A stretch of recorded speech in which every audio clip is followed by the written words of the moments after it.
New Philanthropy Capital. Hi everyone, I can see people coming in from the waiting room. Great to have you with us today. Thank you so much for joining us. We'll just give a couple of moments for more people to join because we are bang on the hour at the moment. In the meantime, just whilst we're waiting to get started, do use the chat function if you'd like to introduce yourself, what organisation you're from, and if you'd like to share your social media handle, then please do that as well. We will be using all of the Zoom functionality today for this session, including the Q&A function. So if you have questions as we go along, do use that. And we are recording the event today as well. So that's just a little bit of housekeeping. Thank you so much for joining us today for this session.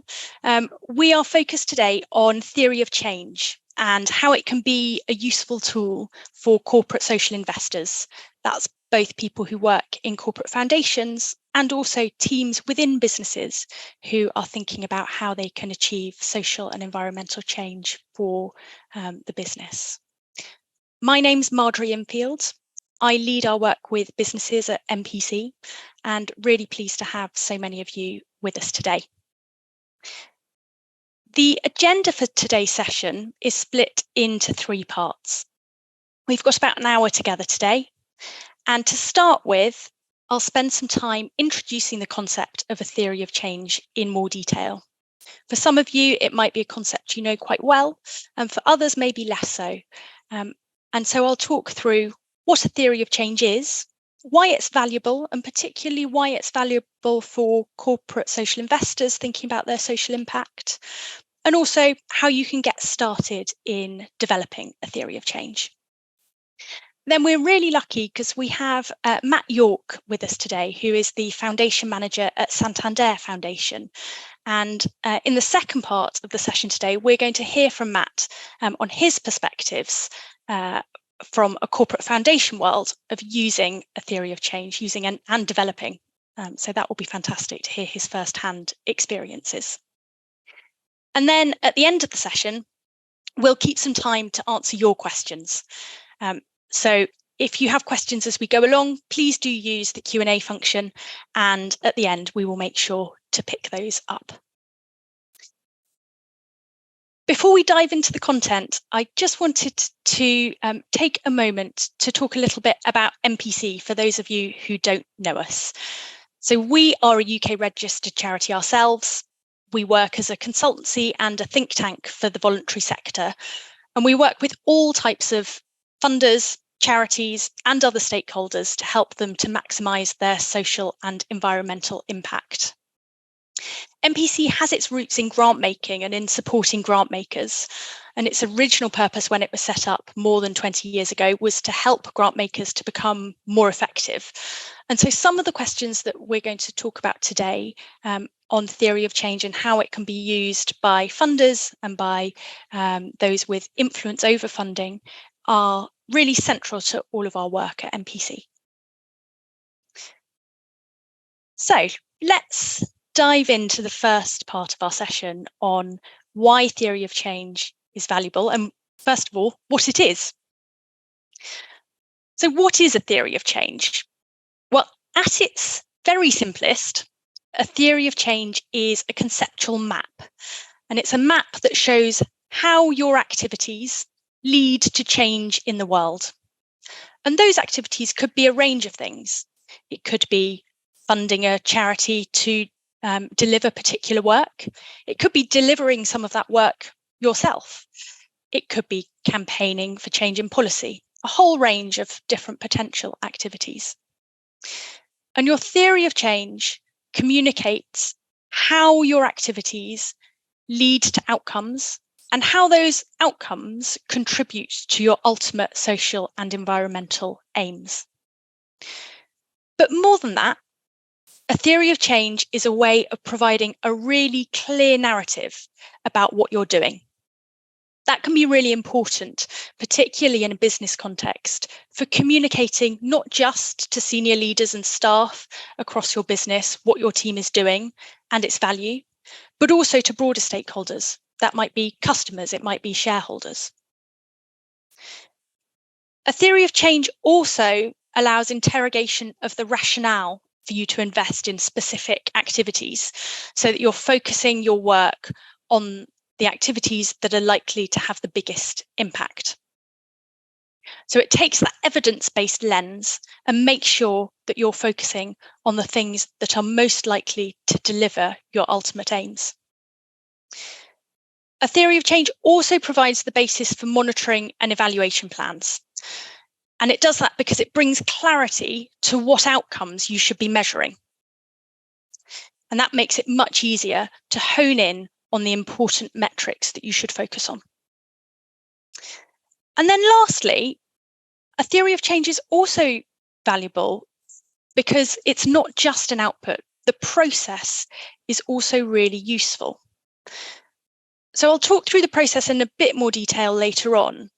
But one of the things that we at NPC find when we're supporting organisations to develop a theory of change that is really useful is that it's a way in which staff and trustees and people from across the business or the foundation can air their views, understand differences of opinion, and align on one final theory of change. So that's a little bit about what a theory of change is at a high level. And we will get on to an example in a moment. But I thought it was worth spending a couple of moments considering how a business can create impact. Of course, there are many different ways that a business or a corporate foundation can create impact. A business can try and effect change on a social or environmental problem directly. For instance, that might be by taking action to reduce your carbon footprint. But they can also have an impact on people and communities directly. For instance, a business committed to reducing social disadvantage can bring about impact by paying the real living wage for staff, or perhaps by providing an internship scheme that's targeted at people from diverse backgrounds. And then, of course, there's the more traditional corporate philanthropy. So businesses can affect social and environmental change in a way similar to other charitable funders that aren't associated with a business. That's usually by funding charities or social purpose organisations to do work for them, either funding programmes directly that make an impact on communities, or by funding campaigning or research work that helps to focus attention on solving a particular social or environmental issue. So why do I talk about those different ways in which a business can create impact? Well, I think theory of change has traditionally been used by direct delivery charities to describe this work here. So that's charities and social purpose organisations having an impact on people and communities and on social and environmental problem directly. But that's not the only way in which theory of change can be used. You can use a theory of change to describe all of the ways to create impact that are shown on this slide. And so when we're talking today about how a theory of change can be useful to people who are working in a CSR function or in a corporate foundation to describe your work, we're not just talking about work to fund particular charities or your philanthropy program. It can be much broader than that. One of the things that I haven't yet mentioned about the value of a theory of change is the way in which you can use it as a risk management tool. And that might sound slightly counterintuitive.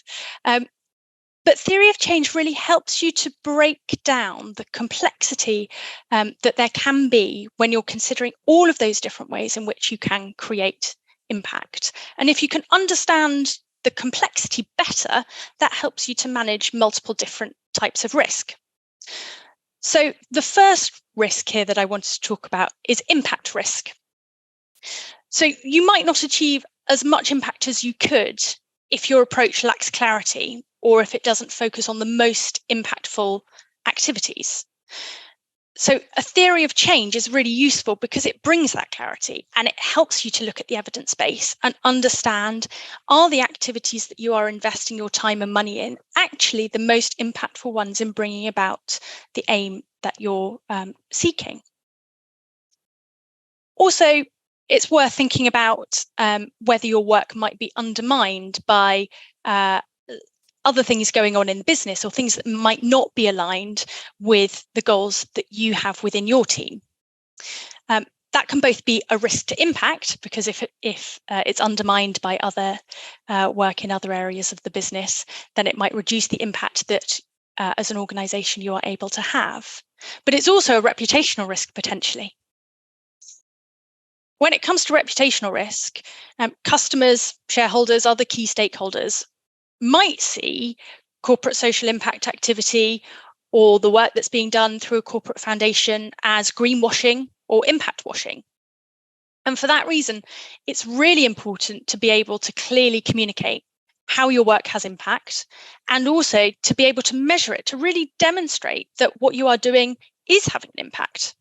And both of those are things that a theory of change helps you with as well.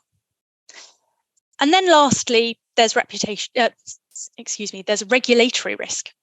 Now, increasingly, commercial regulators are taking an interest in firms' efforts to be good corporate citizens. So again, it's important to be able to communicate how all of the different elements of your work fit together to create positive change. It's no longer sufficient just to make a donation to a corporate foundation and not think about or be able to demonstrate the impact that that is having, and without thinking about wider practices across the business. So for all of those reasons, it's really important to think through how you're planning to make an impact in order to mitigate those risks. I've got here an example of a very simple theory of change, and this is quite high level, but I hope it gives a sense of what a theory of change could look like as you start to develop it. So in this example, you can see on the far right-hand side that the impact that the organisation is looking to achieve is to support more young people into fulfilling jobs. So ultimately, more young people are fulfilled in their work. So if we start on that right-hand side, there are multiple different strands of activity that the organisation is investing in to achieve that ultimate aim. First of all, if we work backwards from right to left, you can see that one of the key outcomes in order to make sure that more people are in fulfilling jobs is that young people have increased confidence to apply for jobs. In order to achieve that, charities need to be supporting young people to increase their confidence. So in this case, the business is providing funding for confidence building activities. That's funding that's going to charities to support young people to increase their confidence. There's also a strand of work here to support skills development. So this is around supporting young people to have increased skills for work. One way in which a business could support that is, again, by providing funding to charities to support young people to gain skills. But there are also other avenues that could be used here. So in particular, one thing that a business could do is commission some research that influences government policy around skills, so that policy supports increased skill development for young people. So all of those things are areas where an organisation could fund.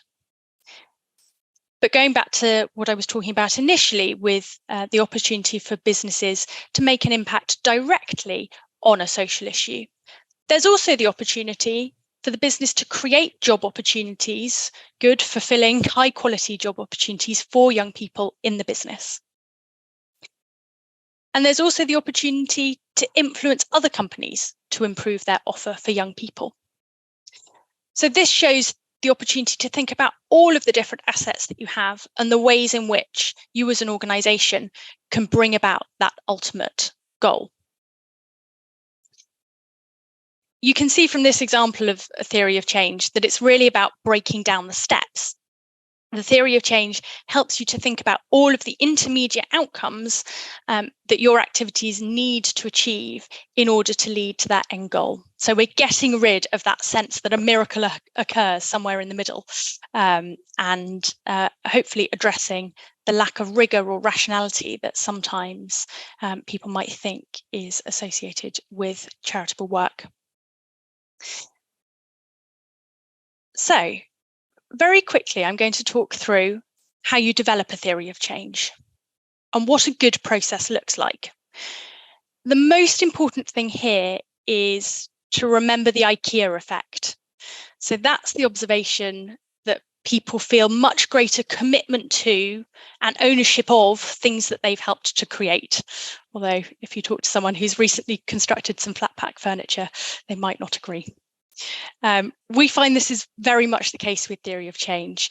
So the more people you involve in the process, the more commitment those people feel to the theory of change once it is developed. So we normally talk about the theory of change process as being rooted in workshops. It's normal to get people together in a workshop, and that might be a very small number of people. It could be a larger group. We tend to find that between 5 to 15 is a good number, depending on the experience of people in the room and what knowledge they bring to the process. But you want to be able to consult stakeholders and have someone who brings the process together, drawing on the evidence base that you've reviewed. We talk about a 3-stage or a 10-step process at NPC. The 3 stages are situational analysis, which is really broad. So that's zooming out and thinking about what does the world look like? What is the context for the issue that you want to work on?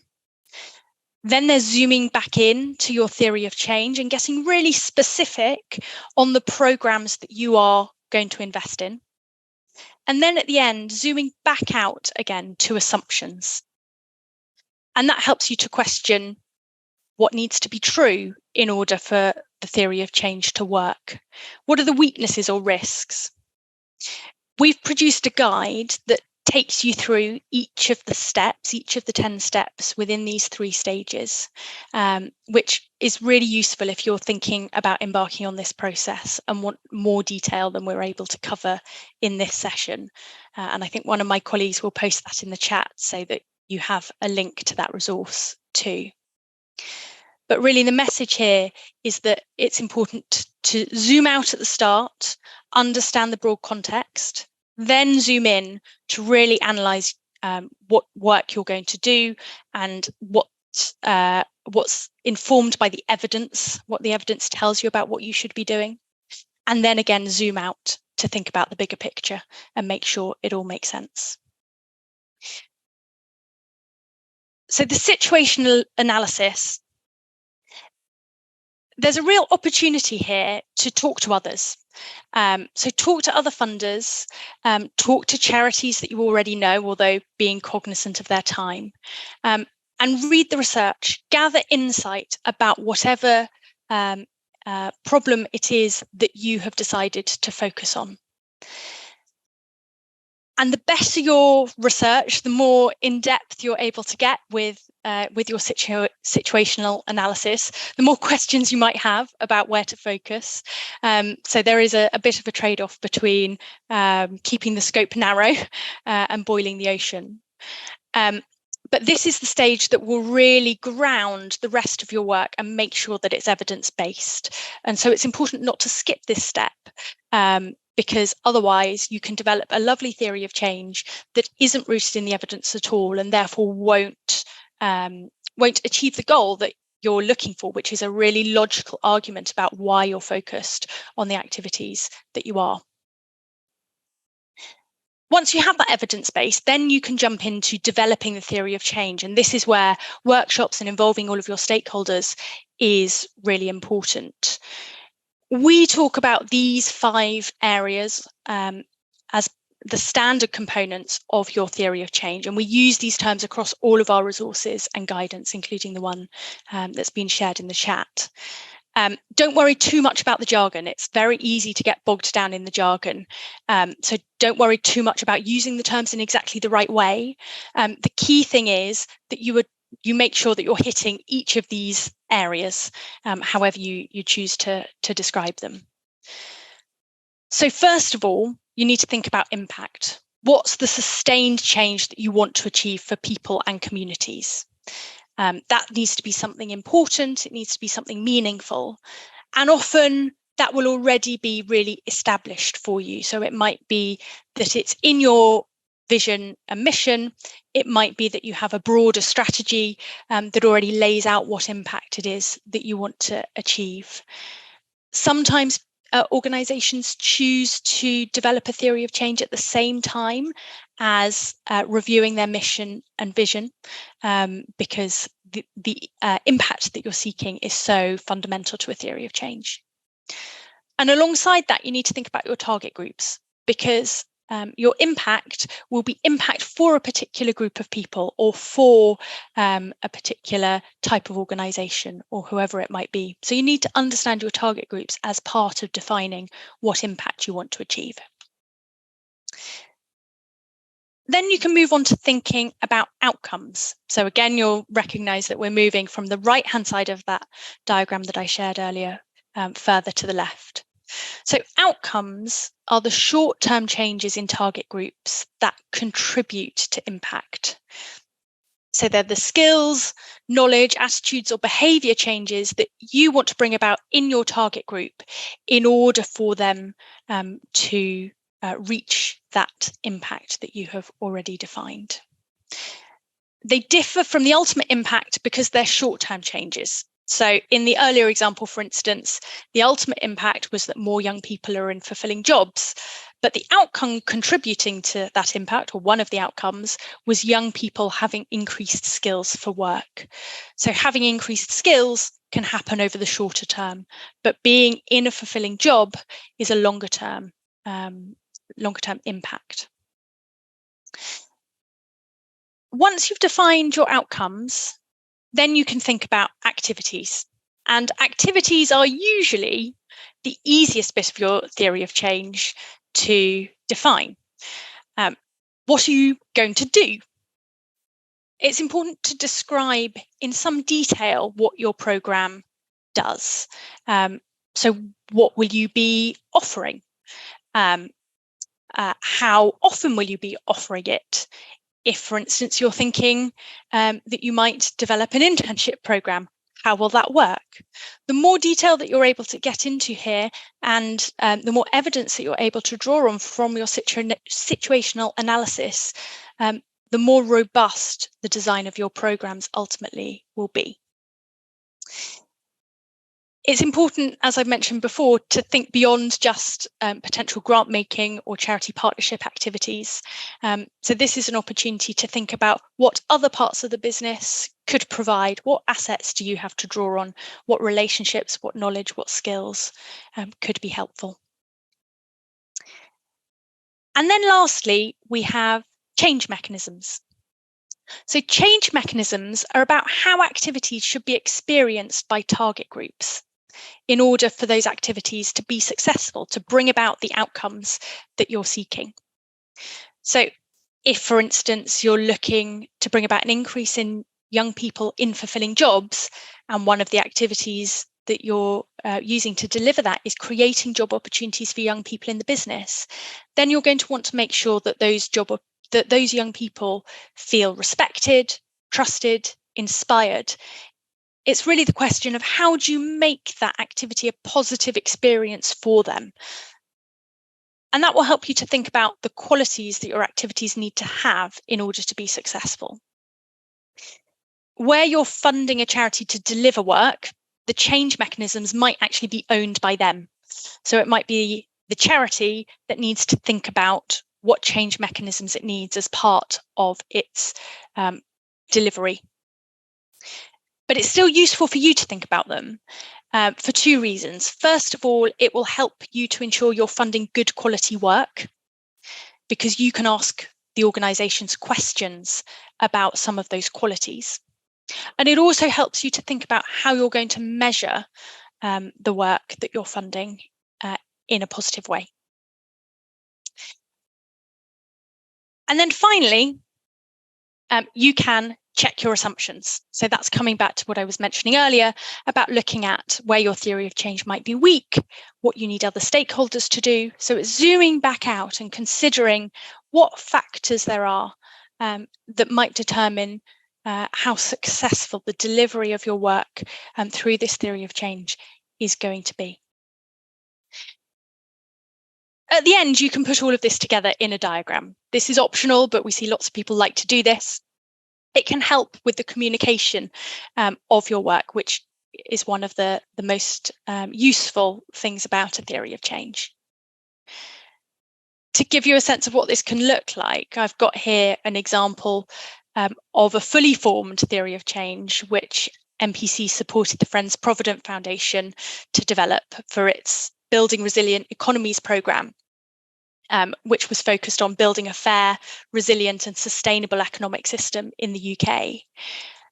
This shows, first of all, what a fully formed theory of change can look like, but I also think it's useful just to show that there are some prioritised outcomes on here as well. So those outcomes that have a purple star next to them are the outcomes that the foundation chose to prioritise for measurement. So rather than trying to measure absolutely everything, the theory of change to help them to understand what the outcomes were that they were seeking to achieve and which of those outcomes to choose to measure in order to have a good spread across the different aspects of the theory of change and make sure that there was some, that for every single activity, there was at least one outcome that was being measured as well. That's a very whistle-stop introduction to theory of change and how it can be useful for corporate social investors. I'm going to pause there, and I know that's been quite a lot to take in, and invite Matt to join us on screen to talk through his experience, his first-hand experience, because I've talked through quite a lot of the theory there, and I think it would be useful to actually hear from someone who has done this in a corporate foundation and how that has gone. Hi, Matt. Thank you so much for joining us today. No worries. Hello, Marjorie, and everyone else. Thanks for having me. I'm not sure I'll be quite so sort of eloquent, but I'll try my best. I'll bring through the lived experience that we have on this matter. Yeah. Oh, thank you. And I wanted to start off by asking you why Santander Foundation built a theory of change initially, and what was the context for developing it, and what were you hoping to achieve with that? Sure. So like you alluded to, actually, as an organisation, for context, we were going through a lot of organisational change. We were previously a mass transactional grant maker with low value grants, and we just thought we could get a bit more impact from that. So done the full situational analysis, really looked at a gap mapping of where we had some assets that we felt we could respond to, where we felt we had some similar interests with our donor as well, and where within that wider marketplace of donors and charitable foundations, we could start to step into and support on some societal needs. So once we had that, we almost had a bit of a why do we want to do this? We didn't quite have the what, if you like. So we made some assumptions on digital and financial exclusion, that in itself could have a whole myriad of outcomes, intermediate outcomes, long-term impacts, if you like. So we actually pulled together the theory of change to help us to start to identify where do we want to prioritize what those outcomes are based upon what resources we have, based upon the assets we could pull down from Santander UK. And for us, it was really quite, it was mainly servicing the needs of our grant seekers and the people we want to fund, if you like. We wanted to be able to vocalize our narrative and our impact to them. We wanted to be able to use something as a tool that says, this is what we're about, come to us and ask for grants on this particular thing. And then we also wanted to use it as a tool to overlay with evidence and monitoring. So for us, we use it as a monitoring and evaluation tool, as well as how we assess grants. So we build on those outcomes and we track those outcomes, like you're saying, Friend Providence do, but they're key ones. So again, we wanted to put that out to the world to say, this is what we're interested to really learn about as well. But it was very much facing outwards to benefit those people who work in this sector. That's really interesting, Matt, to actually hear that for you, it was much more external facing than internal facing, sort of talking about it being a useful tool for both, and you've chosen to focus more on one than the other. So shows that the emphasis can be shifted depending on what's most important to you as an organisation. So that's really interesting. I wonder whether the purpose and the value of the theory of change has changed at all since you first developed it. Have you found that actually that external focus has continued to be the most important thing to you, or has that changed? It has changed, and quite recently as well, and that does interrelate really nicely with the first question, because I think when we first stepped into this, we very much put it, like you said, for the grant seekers. And we kind of saw corporate foundations as operating on this continuum of accountability. Sometimes you're speaking directly to your grant seekers or your community where you want your funding to have its impact. And other times you're working directly to try and appease your donor at the end of the day. You want to continue to get that funding in to work at the other end of that accountability spectrum.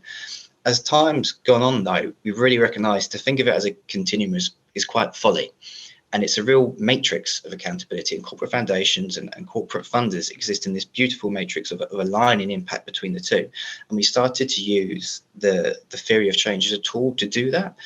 And no longer are we thinking of those outcomes on society as just being reductive and only owned by the Santander Foundation.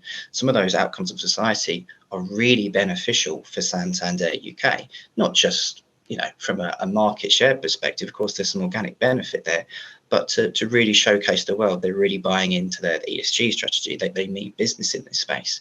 So we've started to use it as a tool back to Santander UK to say, listen, this is where we are the subject matter experts. This is how we can overlay your ESG strategy.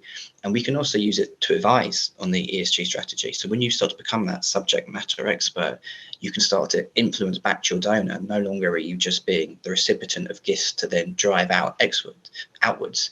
You can start to use your learning and intelligence through your theory of change to start to prioritize the conversation back. And that's certainly how we're using it now. I think moving forward, we're probably going to be doing a lot more research on it. I'd fully expect what we have now to change this time next year. And it may be we have a theory of change that encompasses some of these bits outwards, but it may be we have a whole other theory of change that sits internally, that we work with our corporate donor, that says, this is how we work together. And this is how, through learning and through evidence and through real impact measurement, we can start to influence the systems and markets of the drivers, if you like, and determinants of digital and financial exclusion.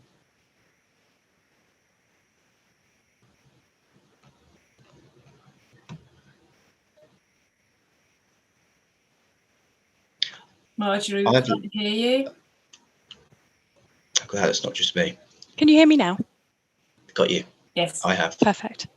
I was just reflecting on, really interesting to kind of hear how that has shifted over time, Matt, from much more external facing to internal facing, and actually helping support some of those potentially slightly challenging conversations that you're having with various different stakeholders to make sure that the foundation is seen as the subject matter expert in particular areas, and that you're seen as something that people within the business can call on where you do have that knowledge. I'd be interested to explore with you a bit what you think, if any, there are in terms of limitations to the theory of change approach. I've talked quite a lot about lots of the benefits, and you've touched on them as well in what you've said. But do you think that there are limitations that people should be aware of if they're thinking of embarking on this process? Sorry, I think you broke up a bit, but I think you were saying about the limitations of using a theory of change approach. If I drop out at any point, just flag, because I won't be aware that I've dropped out because of signal. I think personally, this is something that really interests me. And if you come from the sector and if you have a background in service delivery, you spend a lot of time thinking about this sort of thing. So then when you step into being a funder, I actually find there's a bit of a challenge that you can just lose hours to this. You could internalize and monologue this and cannibalize your own thought process on theory of change. And I think I've probably lost hours ourselves just constantly reviewing it. But at the end of the day, you need to step away. And this is one of the challenges, to just step away when the timing's right, to remind yourself it is just one tool. And as a funder, it should be one of many tools that you have, whether that's a tool that you've chosen to help you vocalize your strategy, to better narrate what you do and what your impact is, to prioritize how you're funding. So I think it's really key that you know why you have a theory of change, not just what it is, but why you as an organization have set out to have a theory of change approach. I think one of the other challenges is for me that I've seen, elsewhere, and it's really easy to do, is when you start to create it, you can think of yourself as just this lone protagonist. This is our mission area. This is where we want to work. This is where we want to have impact. This is where, Santander UK for us could have an impact working with us. And you come up with a brilliant theory of change. But if you don't get it right about doing some of that gap mapping analysis, that analysis up front, you forget there's a whole other universe of actors in this space who could work alongside you. And I think it's quite important that you recognize that in your theory of change to determine where best can you support those outcomes, where you get the assets to do so. And it supports in that line of accountability as well, to go, you know what, we aren't the subject matter experts on these things. This is for someone else. I think for us, speaking more acutely for Santander Foundation, you spoke about the assumptions that almost underpin, they run underneath your theory of change. When we pulled ours together, COVID hadn't entered the vocabulary. We weren't in a state of permacrisis. So some of those assumptions that you didn't even have to write down at the time have thrown it up and I've gone, well, does our whole theory of change actually hold now? And we're having conversations, and it's absolutely right to have conversations with yourself if you commit to a theory of change that goes, is our theory right? Let's put this out to the world and let's have it be tested, and let's be really comfortable for it to be tested, and be generous when we get that feedback, because that's really useful to then take forward.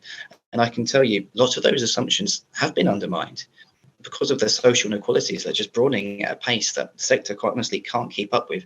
We aren't going to have to go back to the drawing board, but we are going to have to relook at where we think the greatest need is, where we think we can have the greatest impact, and find that intersection between the two. We've also, from a challenging perspective, and this is a really good challenge actually, is that you kind of set out, this is where we think, this is our theory of where change happens, where the outcomes are we want to work in. And from our close relationship with our funded partners, you quite often get in back them saying, yeah, that's great, we're having impact here, but look at this whole spectrum of other impact and other outcomes that we aren't necessarily tracking here. And again, I think we're having that challenge with ourselves to go, let's create the right mechanisms to get that dialogue back into the business and go, is this right? Are we measuring the right things here? Are there the other change mechanisms that you're talking about? Have we misunderstood where the change may be happening? And is our funding and as our support creating change slightly out of scope of where we thought those outcomes were? And I think it speaks more broadly to the fact that when you have a theory of change approach, you're really committing to being a learning-based organisation. You have to create opportunities to absorb that learning and then do something useful with it. Yeah, absolutely, Matt. And I was thinking as you were speaking there that one of the things that we often talk about theory of change being useful as a foundation for is strategy development. So you might develop theory of change for your organization and then think about what are the implications of that for your strategy. And you were talking about kind of entering this world of permacrisis. And one of the things that we've seen kind of come along with that is much shorter strategic planning cycles, not committing to a 5-year fixed strategy, but instead kind of reassessing much more regularly, is our strategy still fit for purpose? And I guess one of the challenges of that could be, do you need to go and look back at your theory of change all the time and invest a huge amount of resource in? And I think what you're saying is there's kind of a balance to be struck. And yes, you do need to look back at your theory of change and think, does it still hold? Are the things that we have based it on still true? Has the evidence shifted? But actually, you can't spend so much time on that you neglect design of your program, actually delivery of your program of work. So that can be kind of a tricky tension to address. Absolutely, and I think it's always going to be there for funders, which in some ways you're almost working reverse on. You're trying to keep up with the sector and the needs of the sector, but you're also trying to predict 5 to 10 years ahead of the time to ensure you get the right strategy in place. I think NPC's work on some of framing your strategic frameworks, giving broader overarching strategic frameworks that then allow you to build some pliable theories of change within that are a really good example of how you can manage that actually, and we're certainly adopting that approach at Santander Foundation. That's great to hear. I wonder, Matt, whether you could reflect a bit on what considerations you think are particularly important for corporate funders as opposed to independent funders. I've talked a bit today about some of the things that are distinctive for corporate funders, but are there other things that you think are important to highlight when it comes to taking a theory of change approach? I think, like I said, if you are committing to a theory of change approach, which is different to just having a theory of change, because it's very easy to just do lots of great work in producing and publishing a theory of change and then sitting back and go, look at this fantastic document and that's on a website. But to have an actual theory of change approach, like I said, really commits you to be a learning organization. So I think if you're a corporate foundation or a corporate funder and you genuinely aren't committed, or you haven't got the assets or the right space just yet to move into that opportunity, to really be a generous learner and really commit to learning and understanding the implications of what that may have and the relationships you may then have to hold with your funder partners and the capacity that brings. If you're not quite ready for that, then I would suggest a theory of change approach may be one of those tools that isn't quite right, because it could be disingenuous to a third sector that has a very limited time, that would see a theory of change on the website and go, right, this person really gets what I want to do. They're committed to social and environmental change alongside us. And if you just haven't got capacity, you're not in the right space to do it just yet, there's no problem with not touching the theory of change immediately. And again, I think that may speak to building some trust in the corporate foundation and corporate funder world, ensuring that when you put these things out to the world, you're able to live by the values and live by the implications that have. I think, like I said before, corporate foundations exist in this really exciting space to align interests and opportunities and assets with their corporate funder or the corporate donor. So for us, when we look at our theory of change, we're actively having those conversations now with senior management and with social leaders in the business that says, where can you add value to this on behalf of the people that we want to have the impact on? And where can we have value in your value chain as an organization based upon the fact we are a subject matter expert on these things? And where can our beneficiaries start to bring their intelligence and value back into both of our businesses? And I think when you start to use the theory of change no longer as a linear model, but you start to look up to see how that can influence the donor, and you ensure that you've got an opportunity that the people that you fund can also influence upwards to you as a business in that model, I think that creates these really intersectional opportunities to just catalyze societal and business impact and no longer see the two as disconnected, if you like. I think with that, though, I think certainly in the UK, we're slightly more regulated than other EU countries or even other countries in the world on corporate foundations. And there can be a tendency to be quite risk averse, to go, actually, it's a bit scary to say we're going to do something that could play into the assets of our corporate donor. What would Charity Commission think? And I think it's absolutely right to ensure that you have that independence. And your theory of change is a brilliant tool to protect your independence, because this is where we act as the corporate foundation. This is very different from our business. But if you do manage to find some intersectional interest between both parties, it's also really useful to work between the two of you to go, this is how we manage risk between us. The theory of change is the thing the foundation does, look at the outcomes it's interested in. If your donor then says, could you do X, Y, Z? You can then easily say, I know we've got alignment, but no, it's not within the outcomes we're working towards. Yeah. So that's the piece about using it to manage your relationships and having really clear sense of what you're accountable for and what the business is accountable for. And great point about the regulatory environment and how useful that can be, particularly in the UK context. I just had one last question, Matt, that I wanted to ask before we open up to wider Q&A. And so for people listening, do start getting your questions in the Q&A. I just wondered if you were starting the process now. I know you're kind of much further on, but if you were starting a theory of change process now, given everything that you've learned, what advice would you give yourself? The first thing I would say is just do it. Get on with that situational gap mapping analysis and start to really deep dive in and really take on board that learning journey. Quite often you go on theory of change workshops and people say you have to start from impact and draw backwards. You have to start from what?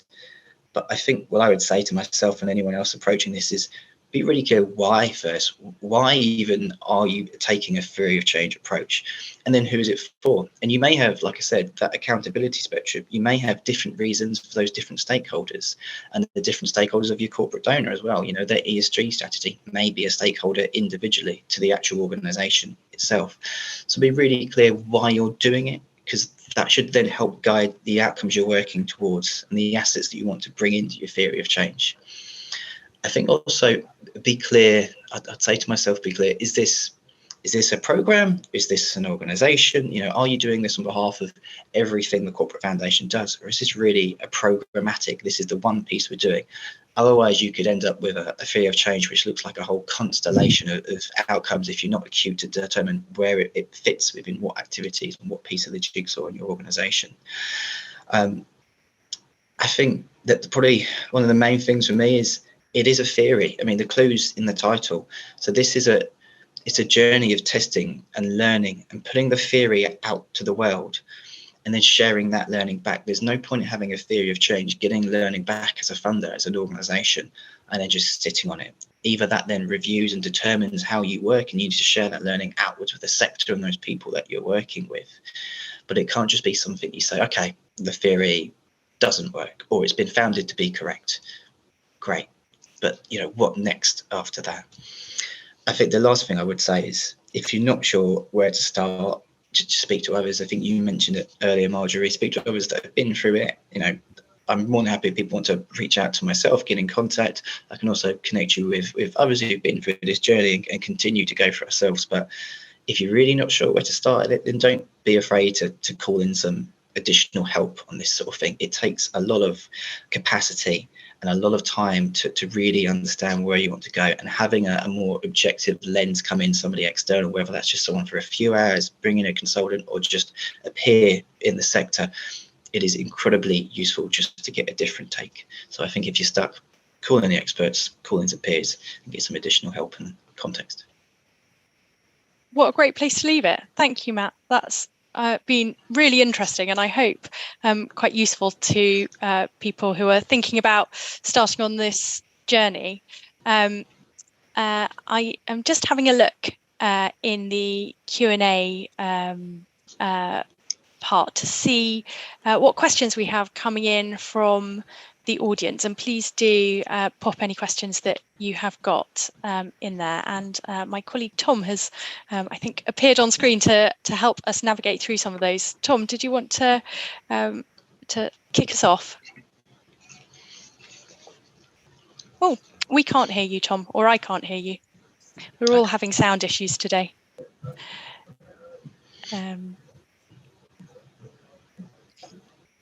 I can see that there is a question from Jude, which is asking about target groups. And I think the question is that on the slide it talked about target groups being people that you wanted to influence, but I'd always assumed that target related to the people you'd want to impact, i.e. the end beneficiaries. Should you also at this point be identifying who you need to influence to get there, e.g. policymakers, other organisations, etc.? Absolutely, Jude. So I think influence in that context is trying to capture both of those things that that you mentioned there. So when we're talking about target groups, it's who do you need to be reaching with your work in order to have the outcome that you're seeking. So it could be that if you're thinking about trying to achieve policy change, if one of your outcomes is that you want to change a policy, then your target group that you need to be influencing is policymakers. But if you're thinking about trying to achieve an outcome for, let's say, victims of domestic abuse, then your target group is quite likely to be that group if you're funding direct delivery. So what we're trying to capture there is kind of the overall sense of target group, and perhaps the language wasn't quite clear enough, but yes, absolutely, we mean both of those things. I think it sounds like Tom's sound isn't quite working, so we'll just carry on as we are, which is no problem. And were there any other questions? I can see that one has just come in. Oh, that's Jude again. Did anyone have any questions that they wanted to ask to Matt about his experience at Santander Foundation, or indeed anything on the theory side? Give a couple of moments for anyone to chime in with anything that's on their mind.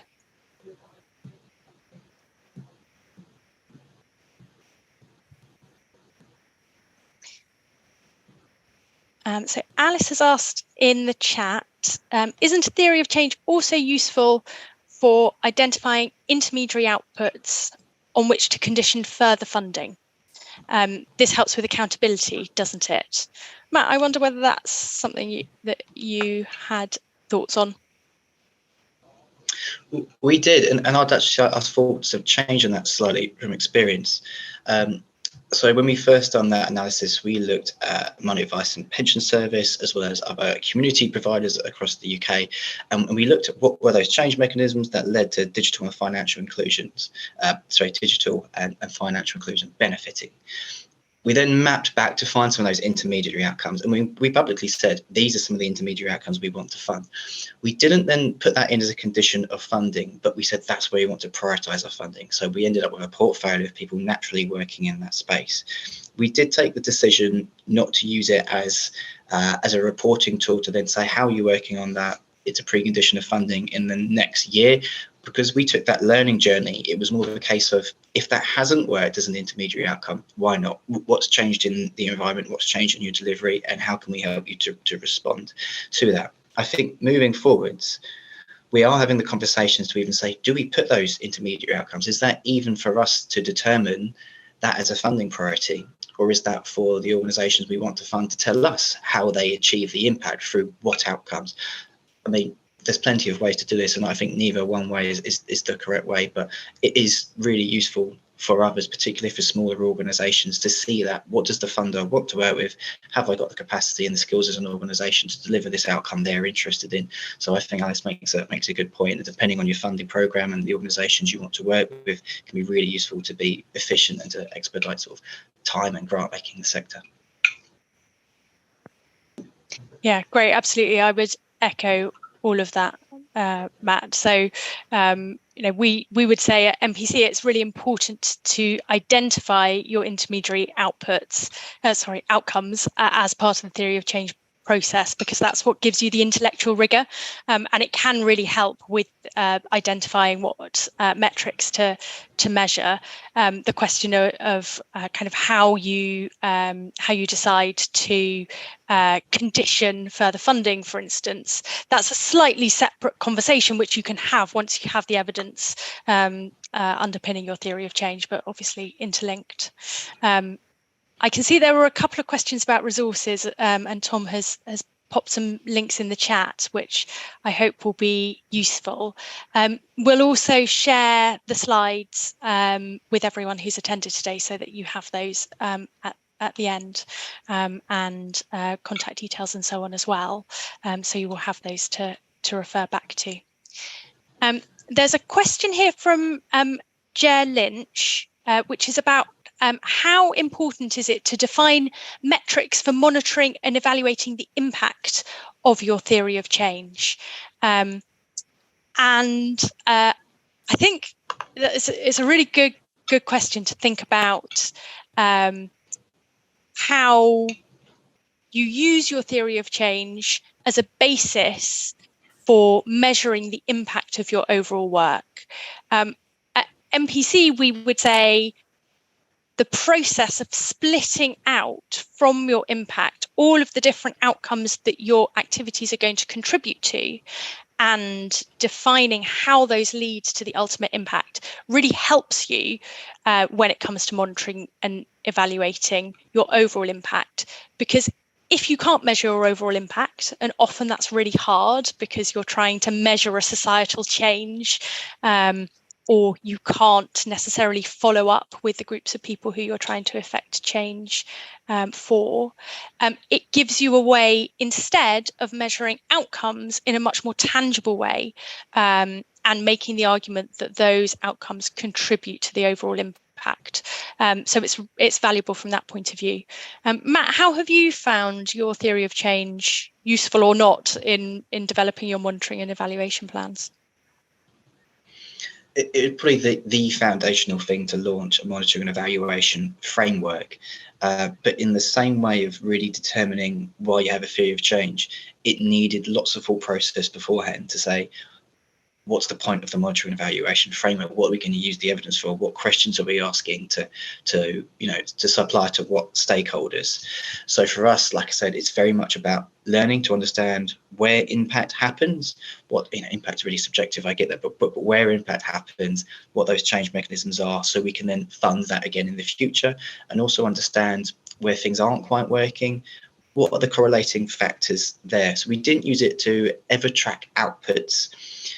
We were just looking at those softer outcomes and really looking to deep dive into the free text, if you like, when you receive that as a funder, to learn how things are growing, how things are leading to the impact. Yeah, absolutely. Great. And I think we've got time just for one more question before we finish off today's session. And this is a question from Maudie Hughes, and I think comes from the point of view of someone working within a charitable organisation. They ask, approaching this from the viewpoint of a charitable organisation that could offer support to corporate orgs. So really a question for Matt, what would be most helpful for organisations like ours to offer to organisations like yours? So what sort of organisation is this? So from the point of view of a charitable organisation that could offer support to corporate organisations, I'm actually not sure exactly what sort of support Maudie's organisation offers, and perhaps you could offer a bit more information on that in the chat, Maudie, if you're able.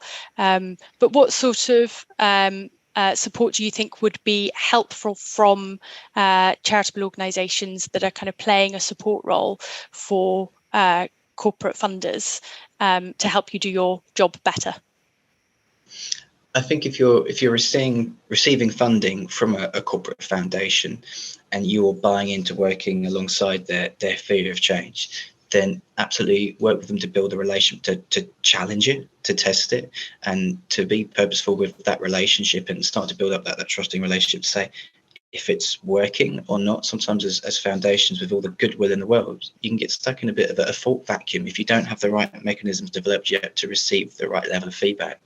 And it's incumbent upon the foundation to receive that feedback well, not for you as an organisation to ensure that that's heard well, if you like.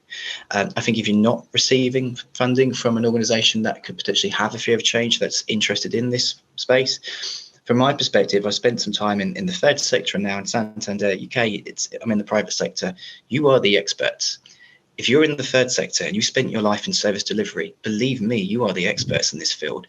Don't downplay yourselves. Quite often we can have an understanding that, somebody spends all their life in the corporate sector and then they become a trustee of a third sector organisation. So all the intellectual capital sits within the private sector. Absolutely not on this space. So don't downplay what you know, don't downplay your institutional knowledge, and your lived experience is absolutely critical to help shaping ESG strategies and the whole social purposes of huge organizations in the UK. That intellectual capital that you have, whether that be at a micro layer level or a national level, is significant and can really drive the business of any particular donor or funder. Fantastic. Thank you, Matt. That was really, really helpful. We are almost at time, so I'm going to bring it to a close there. Just before we finish off, I just wanted to reiterate that we will share the slides from today's session and resources that have been linked to, so that everyone has those to refer back to. And we'll also be following up with a brief survey. We'd really appreciate any feedback that you have on the session, what you found useful, where we could improve. And lastly, for those of you who are corporate investors working in business or in a corporate foundation, NPC runs a peer network, and if you're interested in being involved in that, which Matt is, and I think hopefully finds useful, then do drop me an email, and very happy to include you in the invitation to the next one of those. Thanks so much for joining today, and thank you particularly to Matt for making the time to share his own experiences, and hopefully see you at some more of these events which will be running in the autumn, so keep an eye out for those. Thanks all. Thanks, Marjorie. Thanks, everyone.